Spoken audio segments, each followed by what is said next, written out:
Hilton brings you new ways to stay, with experiences that let you capture the glory days. Introducing the Graduate Hotels. Each inspired by local college towns, these stays are always original and never boring. Get in touch with traditions all across the country and enjoy a stay that's a class above the rest. Book at Graduate Hotels with Hilton Honors Points at Hilton.com. It's a win-win. Hilton, for the stay.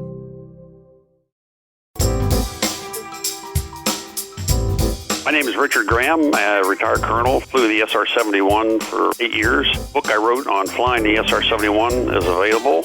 I think you'll enjoy it. It takes you through a complete mission from start to finish. I enjoyed talking with Steve Cates. I look forward to the next time we can talk more about the SR-71 Blackbird. You're listening to the Dr. Sky Show right now. And welcome back, ladies and gentlemen, to the exciting show that you tell us you like so much. The Dr. Sky Show, with great guests from the realms of astronomy, space, aviation, and weather, as we continue here, not only on the internet, but also on major radio stations around the nation and around the world. I'd like to first thank our producer extraordinaire, Dr. D, the audio physician at radio station KZSB, that's out of Santa Barbara, California. And to the rest of you listening to us, that is, on Coast to Coast AM and so many other outlets, and KTAR in Phoenix, the home of the Dr. Sky Show, we thank you so much. A veteran aviator and a military man himself will be speaking now with a gentleman who certainly has the experience of flying one of the most amazing aircraft of all time, the amazing Lockheed SR-71 Blackbird. And before we introduce our special guest, United States Air Force Colonel Retired Richard Graham, a short introduction to the book that we'll be speaking about is in order, entitled Flying the SR-71 Blackbird in the Cockpit on a Secret Operational Mission. The SR-71 Blackbird covered the distance from Los Angeles to Washington, D.C. in 64 minutes, cruised 16 miles above the Earth's surface, and avoided surface-to-air missiles by simply outrunning them. For anyone who has ever wondered what it was like to fly the SR-71 on a secret Mach 3 reconnaissance mission, Colonel Richard H. Graham, retired, has the answers. Now his classic detail of account of piloting the legendary Blackbird is redesigned and expanded with a new introduction and a selection of photos from his personal collection. 15-year veteran of the SR-71 community, including time as a pilot and instructor, Graham is arguably the world's foremost expert on piloting the Blackbird. Here he walks readers through the mission details from planning to donning a pressure suit, bringing the SR-71 safely back to base. And with that, a proud guest here on the radio show who's appeared before. Colonel, welcome to the Dr. Sky Show. Thank you much, Steve. Good to be back on there with you. Absolutely, sir. We go back, just so the audience knows, we've known each other for quite a while. And Colonel, I think the most amazing day as far as my learning about anything about the SR-71, I'm going back in our time tunnel. You had the opportunity, or I should say I was given the opportunity by you to meet you at Love Field and actually sit in something that many people probably never had experienced, and that is an SR-71 simulator, and I thank you for that. But with this book, sir, I wanted to just talk about this. This is amazing. We could talk so much about the history of this particular aircraft. I, along with so many people, are just enamored by this and the great genius of the Skunk Works with Kelly Johnson and Ben Rich. But talk to us a little bit about your career so people can set the stage here with this interview and understand better. Your involvement with this aircraft came from a long-time experience, flying F-4 Phantoms in Vietnam and so forth. Tell us a little bit about your background. Background starts actually with my father. My real father died when I was 2 years old. He was a merchant marine and died in the Long Island Naval Hospital. My mother remarried 2 years later, and fortunately for me, she married a Corsair pilot, flew the Corsairs, and I got older and older up to the teenage. He had his license already, so he taught my brother and I both how to fly it. I sold out at 16 and got my license right after that. And I've been flying ever since. Came in the Air Force. I was very lucky. I stayed on as an instructor, flying the T-37 for 3 years, and then I got into the F-4s, and that got me over to Vietnam. I did a 1-year stint as an F-4 fighter pilot in Vietnam, and then I spent another 6 months back in Vietnam as a Wild Weasel pilot in the F-4, which Wild Weasel goes after the SAMs. And after that, I got into the SR program in 1974, flew it all the way to 1981. They wanted me to be the squadron commander, so I reluctantly accepted that because I knew my flying days were over. It's one of the few flying units where the squadron commander does not fly the primary airplane. There's just not enough hours to fly an SR-71 at the cost. And then came out of that, I went to the Pentagon for 4 years, and while I was in the Pentagon, I made colonel, and I came back to Beale Air Force Base as the vice wing commander for a year, and then after that year, I became the wing commander at Beale, and with all the assets of the U-2s, the SR KC-135s at Beale. So, amazing story. Then I retired and came aboard with American Airlines for 13 years, and I now retired from that. It's a great story, and we're privileged and honored to have retired United States Air Force Colonel Richard Graham talking about something that he knows so well, one of America's most amazing stories about America's spy plane, and so many other people involved in the mission. You and the RSO, Don Emmons, you're naturally called, I guess your names, flight names, are on the side of the airplane, or just as they called you, Snake and Nape. Nape, tell us a little bit about how you guys got to be Snake and Nape. I don't know where you got that. Not many people know that. That was our nickname. I was Snake and he was Nape. And it sort of evolved because that was my favorite ordnance. I should say my best ordnance. I like dropping it over in Vietnam. But you go like a bat out of hell, and you go as low and as fast as you can go, and you pickle off napalm. Nasty. It's not made for the sensitive people because it's a very nasty instrument, but I really like dropping it down in a tree level. Wow, powerful stuff. And we could talk forever about the wonders of the F-4 Phantoms forever. We collect a lot of military patches and such, but how did Don get his name, his flying name, Nape? What's the story behind that? Well, it just sort of became Snake and Napalm. He was actually he inquired the snake part of it, and I was the nape part of it. And just because he does all the secretly stuff in the back and the SR, he controls all of the high-resolution cameras, all the sensors, all the jammers, and so that's why he gets the snake and I'm the nape. Wow, fascinating stuff. We every crew that came in, we dubbed them with some kind of a front seater and back seater combination. Yes.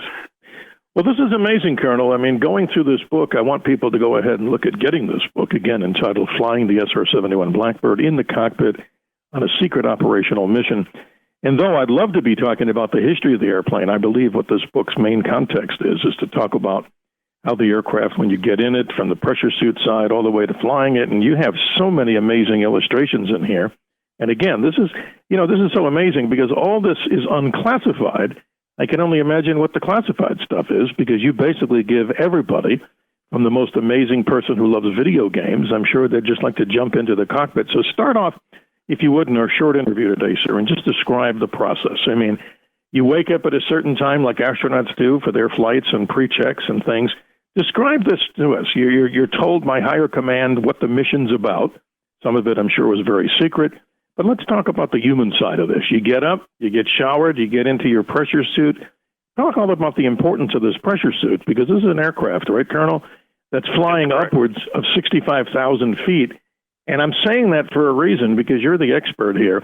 Once you get above that altitude, even if you have oxygen mask on, you're into a dangerous zone where the whole body, could be seemingly destroyed in a matter of seconds. Describe the pressure suit, the process of getting into it, and the necessity of making sure that everything from the ring locks on the gloves to the helmet visor is properly secured for pressurization. Yeah, the pressure suit is your survival. If you have to eject it anything above 70,000 feet, you have to realize that just like water, it boils here at sea level at 100 degrees Fahrenheit. That's the boiling water. As you go higher in altitude, the boiling pressure, the pressure of the altitude being less and less, the boiling point goes lower and lower. And our body temperature of 98.6 degrees Fahrenheit starts boiling at 73,000 feet. So theoretically, anything above 73,000 feet, if you didn't have a pressure suit on, anything, your saliva, your blood, everything would start eventually boiling off. Wow. And that's why you wear the parachute. So that's the main role, to save your life more than anything. It's built by David Clark, very good suit. It's been modified many, many times over the years, and with a lot of more safety things put into it. I always, it takes about 45 minutes, but when you go down and suit up in the SR, you go down and get out of your flight suits and then put on your long john underwear and then slip your feet in. They zip it up the back, and you lay down. They put the helmet on, and then you lay in these big oversized chairs, and they go through every button, zipper, everything on the whole suit to make sure it has its integrity, or it'll save your life.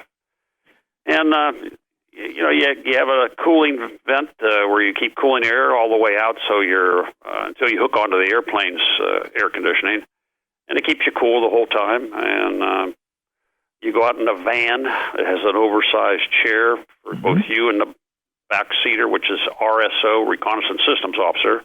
Sure. And the two go out to the airplane. You climb up, get all the connections made into the airplane, and away you go. That's amazing. Llévate más de lo que esperas todos los días con el nuevo McValue en McDonald's. Ahora puedes comprar uno y sumarle otro por $1. Así que cuando tu equipo favorito enfrenta a sus rivales, enfrenta tus antojos con $5 Meal Deals. Y si estás corriendo para alcanzar el desayuno, corre al app para llevarte ofertas antes del cutoff. Tú decides, y con McValue, tu decisión siempre rinde más. Precios y participación pueden variar. BOGO $1 válido para un producto de igual o menor valor. Debe estar registrado en Rewards para ofertas en el app. And as we continue here on the Dr. Sky Show, privileged and honored, this is not the first time the Colonel has been on with us, and certainly not the last as far as I'm concerned. We could talk forever. And so this audience, of course, is getting entertained and educated at the same time, Colonel. So I'm grateful for your time and your service to this great country. His book, Flying the SR-71 Blackbird in the Cockpit on a Secret Operational Mission, well over 200 pages, goes into amazing detail, ladies and gentlemen, not only about the instrumentation on board in the cockpit, I should say. Basically what, Colonel? Analog. I mean, we say the word again, analog. This is before the days of having what? Glass cockpit capability, am I right? That's correct. That's correct. Totally amazing. Yeah, I wrote that book. That was my third book I wrote on the SR. Just I wanted to take the reader on a complete mission from start to finish. Man, we go through the entire checklist from the time we get in the cockpit until we come back and land. And I think it does a justice of giving the reader a good feel of what it's like to fly the SR-71. And you're doing a great job, Colonel. You know, a little backstory on this, and it's kind of humorous to me. We're friends with Colonel Frank Murray, one of the A-12 drivers. Yes. And I'm just reading something here from your book, and I quote here, "The first flight by a Blackbird in A-12 occurred on April the 26th, 1962. Flown by Lockheed test pilot Lou Schalk. It was a single-seat Blackbird flown by the CIA, civilian pilots under the development program called Project Oxcart. They flew sorties, as you know, out of Okinawa, Japan, under the operational code name Black Shield, and they flew for a long time, from May 1967. The program was officially terminated in May of 68. They flew 29 sorties, 26 over North Vietnam and 3 over North Korea. Colonel, this was a funny story, and I'm sure I'll get a chuckle out of you. Colonel Murray, he's just he's amazingly funny to me, and what an amazing veteran, too. But he said to me, Steve, he said, we had the A-12, and that was a single-seater, and he said, we used to call that the sport model. And then I said to him, really? And I said, well, what did you call the SR-71? And he said, I called that the family wagon. And I thought that was cute, don't you think, Colonel? Yeah, I do. All of the A-12 guys that are still alive, they come to our reunion. We have a reunion of the SR program every 2 years, and they generally show up. Well, let's move on in the short time we have here. Now you're in your pressure suit. You're all checked out. You're in it's like astronauts, ladies and gentlemen. You see them in the little van that goes out to the spacecraft, and in this case, this amazing otherworldly aircraft, the SR-71. So, Colonel, describe next. You're obviously getting the cockpit, the RSO's on seat. Tell us, without revealing national security things here, I mean, what's the next thing? You go through your pre-flight checklist. What are some of the things that you have to do, and also including up to starting the amazing J-58 engines? Once you get into the cockpit, you have to realize there's always two crews primed for the mission. There's the primary crew and what we call the backup crew. The primary crew is going to be the flyers, and the backup crew, they study the day before like you do the entire mission, because if you show up the next morning and you're sick or can't hack it, because you have to take a physical before every flight in the airplane. If you don't pass the physical, then the backup crew is called in to take over. Everything being normal, while you're getting suited up, the backup crew will then leave operations and go out to the airplane in the hangar, and they go through the whole checklist, all the way right up to the start engine checklist. And they make sure everything's working. And then when we crawl in the airplane with the pressure suits on, we pick up the checklist at the start engines, and that's the first thing we do. That's amazing. It doesn't take too long. You're in the hangar for about 15 minutes, and you taxi out. The backup crew are in a car. They lead you out. They want to make sure there's nothing on the taxiways or runway that's going to blow a tire. Each of the main tires and the nose tire are 400 psi gaseous nitrogen and very high pressure. And you run over a nut or a bolt out there, it could actually cause you to have to abort the whole mission. Well, Colonel, now I go to the humor department here once again, and we celebrate. Ladies and gentlemen, this interview is being conducted here in the early portion of May 2021. And, Colonel, as you know, America's first astronaut to be launched on a suborbital flight, May 5, 1961, was Alan Shepard. And the reason I'm mentioning that, talking about suits, I'm reading this, and I was like saying this on another national show, that here he is getting up at whatever ungodly hour, having steak and eggs for breakfast, getting into his suit, getting into the Redstone and Mercury capsule, the Redstone rocket. And you may know this, too. He's lying on his back. They were having a 4-hour hold. And guess what, Colonel? His spacesuit had no contingency for when Mother Nature called. So he had to urinate, and I'm saying this to a family-friendly audience, in the spacesuit, puddling and pooling up the urine in the back of his suit. Sorry to get too much information. But the concern was that he would have shorted out some of the sensors. And he said after his flight, and I know you probably know this very well, but the audience may not, hey, guys, this rocket was built by the lowest bidder. But going back to the serious side with our special guest, Col Richard Graham, SR-71 pilot extraordinaire, talk about the contingencies that were in your suits, because obviously you're in there for flights. How long a duration, and what were the contingencies built into the suit to prevent you from having the same Alan Shepard moment? We had what was called a UCD, and that stood for urine collection device. And the UCD is nothing more than a extra large, thicker rubber condom, basically, and it's got Velcro. It's got Velcro on one side. Mm-hmm. When you put on your long john underwear, which is what you use inside the pressure suit, the long john underwear has a Velcro also. So you just sort of slip it on, if you will, make sure it's mated, and then it goes to a hose. And on your knee, you have a little valve. I just unzip a little zipper on my knee, and I open up the valve. And now it's got a free flow from where it's going to collect it all the way down into my pocket. And my left leg, there's a sponge down there to absorb it all up so it's not going to slosh around. So that's amazing. It's all taken care of. So, but just that. There's nothing else taken care of, though, and we've had so many others, too. Well, we've come a long way, right, Colonel, since we've discovered first astronauts in space and how to use what you need to do when Mother Nature calls. But on a very serious note, now the aircraft is given clearance for going down the runway, taking off. I know this, you have a point of contention with this because I read these books front and back, and you're describing here how you find so many people in the media world, and maybe some airline pilots or people who are in the know, they talk about that the SR-71 had to take off with not even a full payload of fuel, and you have a different view of this because that's not always the case, am I right? No, the reason there was only one mission we flew, and it flew it out of Okinawa. We call it the rocket ride. It's the only mission where we really took off with a full load of gas. It's 80,000 pounds of gas. The airplane weighs 60 empty, so you've got a 140,000 pound airplane with a very high speeds going down a runway. And with a heavy load, it's just not worth it. We've had, back in the early days before I got into it, they had some problems at Beale where they had an airplane where the tires blew and it became a ball of fire. The crew got out okay, but the airplane was a write-off. Yes. So because of that, we take off with a partial load of fuel, generally around 45,000 pounds of gas. Yes. It holds 80,000. So you're going to hit a tanker right after takeoff. Wherever you go, anywhere in the globe, you'll take off with a partial load, and then you'll get a refuel right after, not right after, 30 minutes, 40 minutes to get to the tankers. And then you take on a full load of gas, and now the airplane has a maximum amount of gas, 80,000 pounds, and that'll make you go through the entire flight that you're going to be on. That's incredible. Describe this rocket ride, because many people out there that are, in their own pilot license routine, and people who want to go out get a pilot's license, you're talking about this fastest aircraft ever that we know about. I mean, to get altitude, if you had to get up to that altitude, and I'm assuming you're talking about plus 65,000 feet, what's that ride like? I mean, from the human side, it must be just outrageous. Yeah, once you come off the tanker, you light the afterburners. We do a little what we call a dipsy doodle, where you climb up subsonic and then you push the nose down, and you want to go through the sound barrier on your way down. It's the most economical way to save fuel, to go through it real fast, because there's a big drag area right on the. So we do this dipsy doodle, and then once you get to Mach 1, we start going up, and we just climb at 450 knots.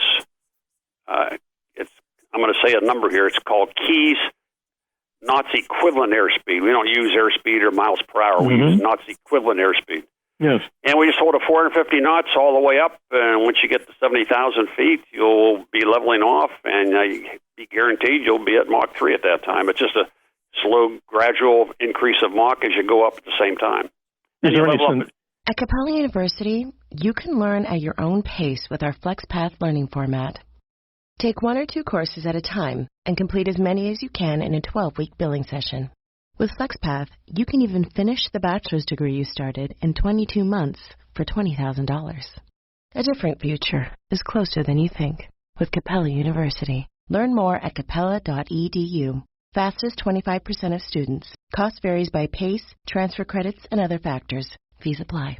Right. Is there any sensation of being at, if you're pushing Mach 3 plus Mach 3.1, nothing? You don't feel this in any way, shape, or form? No, it's a nice, slow, gradual climb, and as you climb, you're accelerating at the same time, and you'll off at 70,000 feet, basically.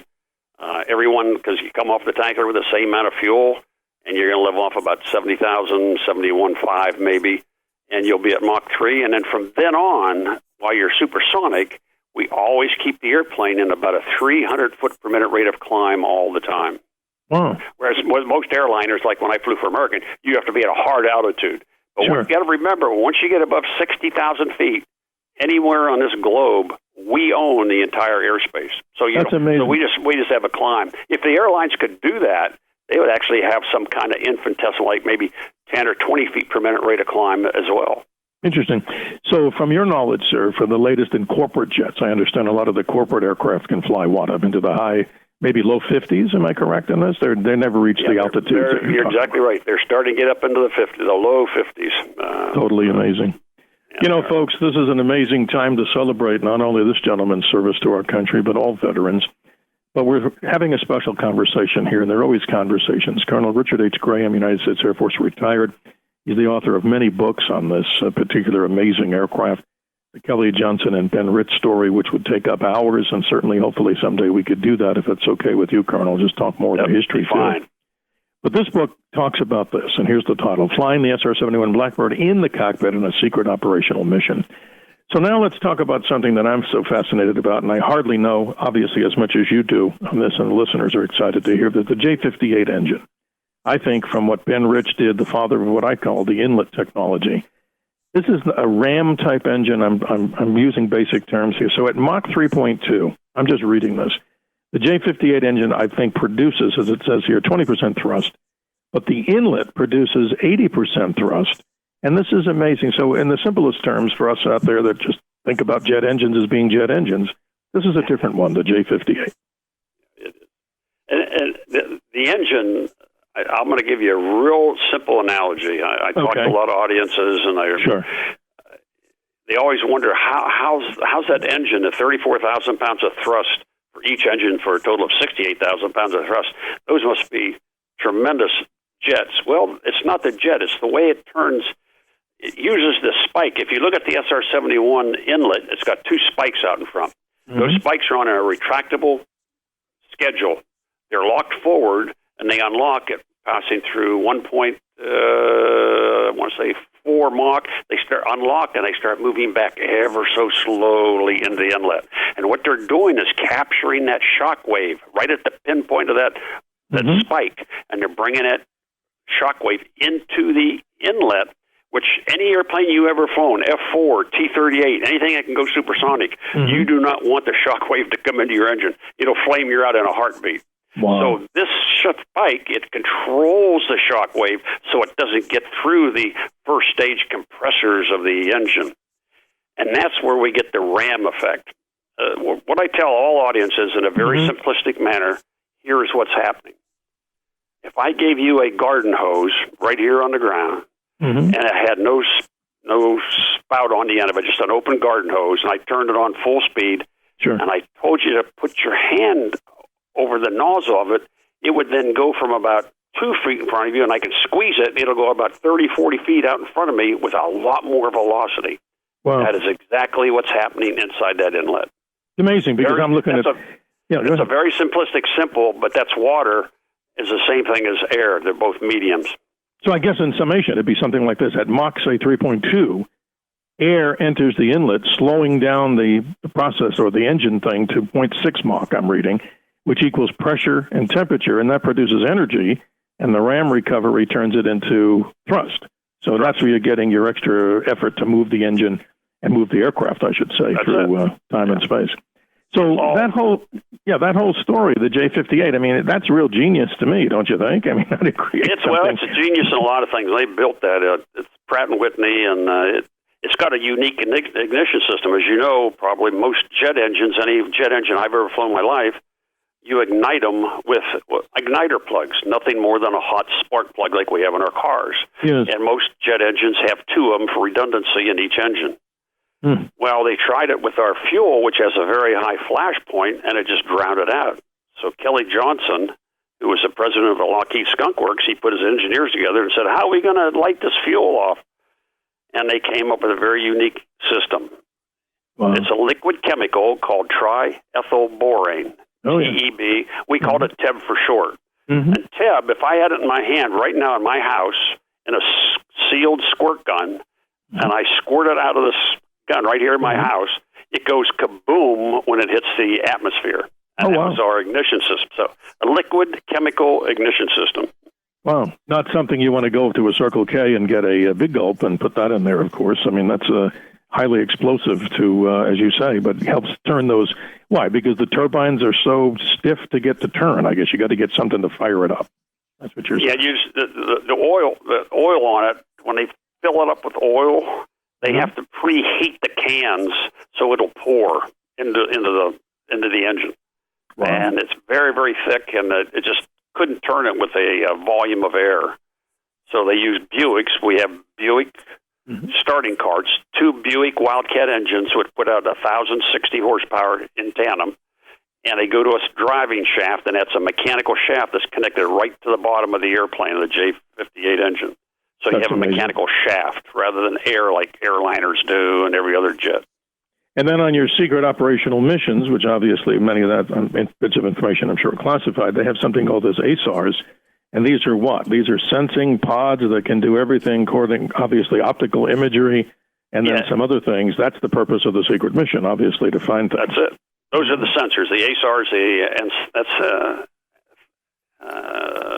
it was a radar imaging system, was ASARs. We can actually get a picture down to about 12-inch resolution by 80,000 feet, Mach 3 speeds. We could get real good clarity out of it with radar. So it was what we called our all-weather camera, if you will. Totally amazing. Then we had 2 other cameras on the airplane that were even down to 3-inch resolution, which are actually photographed kind of images rather than radar. You know, folks, if you're wondering how fast this aircraft could fly from point A to point B, you know this because you lived it. But the records, and I'm just looking at this, and I'm quoting this right from your book here. New York to London, 1 hour and 54 minutes. But the most incredible one, I think, is Los Angeles to Washington, D.C., 64 minutes and 20 seconds. Yes, folks, I'm going to repeat that, 64 minutes and 20 seconds. Right, Colonel, beats any of your commercial airliners and puts it to shame. and the most SR-71 flying time. And by the way, through your courtesy, I was able and grateful to get in touch with the man who has the most SR-71 flying time, Lieutenant Colonel J.T. Vita, with 1,492.7 hours. He was an interesting interview, too, and I want to thank you for everything that you've done, sir, to learn and teach us about this most amazing aircraft. Like I said, I hope we can do this again, talk a little bit more about the history. But give me from the human side, I want to ask this, as I always do our guests, what do you want people to get out of this book? And then give us a little bit of information on why this program was so important, what the United States gained from the SR-71 program. Well, the book that you're talking about, that's one of the 5 I've written, but that one I found out there was an audience out there who wanted to know all the details and facts, so it's actually the flight manual in my version. I sort of I dumb it down a little bit so it's not as technical as a flight manual. Yes. And so it takes you on a complete mission from start to finish. There's an audience out there who wants to know all those little details. That's the book. Well, that's the book to get, ladies and gentlemen. That concludes this exciting interview as we continue here well over 15 years on the Dr. Sky Show, heard locally, nationally, and around the world through this format, too. Our special guest, Colonel Richard H. Graham, United States Air Force retired. Once again, a book, ladies and gentlemen, if you're even the slightest bit interested in aviation, you're an existing pilot or also a military veteran of any of the armed forces, or simply just someone who wants to learn about something totally amazing. The book is entitled Flying the SR-71 Blackbird in the Cockpit on a Secret Operational Mission. Colonel, thank you, and please stay on the line as we go to the hard break at the bottom of the hour. That concludes this edition of the Dr. Sky Show. With the help of our producer extraordinaire, Dr. D. He's the audio physician himself. He does everything on the back end as I try to do my time and my part on the front end. His radio station, KZSB, AM 1290 in Santa Barbara, California. Dr. Sky simply reminds everyone, what, Colonel? Always remember to keep your eyes to the skies, as every day I'm trying to earn the opportunity to be what? Your navigator on the highway to the heavens. And thank you, Colonel, for being our navigator on the SR-71 Blackbird. Thank you, sir. My pleasure. Thank you for having me, Steve.